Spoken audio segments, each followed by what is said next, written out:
Subscribe कीजिए AQ take Hindi channel को और दबाइए इस बेल बटन को टेक्नोलॉजी वीडियो सबसे पहले देखने के लिए।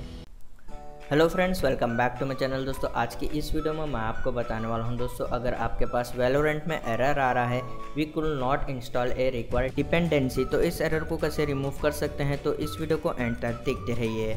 सबसे पहले दोस्तों आपको विंडोज़ 10 के सर्च बार में टाइप करना है कमांड प्रॉम्प्ट। उसके बाद दोस्तों आपको कमांड प्रॉम्प्ट पर राइट क्लिक कर रन एज एडमिनिस्ट्रेटर के ऊपर क्लिक कर देना है।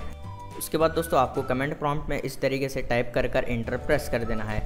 उसके बाद दोस्तों आपको SC space delete space VGK type कर आपको जो है एंटर प्रेस कर देना है। उसके बाद आप जो है कमांड प्रॉम्प्ट को एग्जिट कीजिए। उसके बाद दोस्तों आपको C ड्राइव ओपन करना है। फिर आपको जो यहाँ पर प्रोग्राम फाइल का जो फोल्डर है इसको जो है आपको ओपन कर देना है। उसके बाद आपको रियोट वैनगार्ड का जो फोल्डर है उसको जो है आपको डिलीट कर देना है। यहाँ पर आप देख सकते हैं, इसको जो है डिलीट कर लेते हैं। उसके बाद दोस्तों आपको वैलोरेंट टैब के ऊपर राइट क्लिक कर रन एज एडमिनिस्ट्रेटर के ऊपर क्लिक कर देना है। उसके बाद दोस्तों आप यहाँ पर देख सकते हैं वैलोरेंट जो है इंस्टॉल हो रहा है। इंस्टॉल होने के बाद दोस्तों आपको जो है वैलोरेंट को क्लोज कर देना है। उसके बाद आपको जो है PC को रीस्टार्ट कर फिर से जो है आपको वैलोरेंट ऐप को जो है राइट क्लिक कर रन एज एडमिनिस्ट्रेटर के ऊपर क्लिक कर ओपन कर देना है। प्रॉब्लम जो है वो सॉल्व हो जाएगी।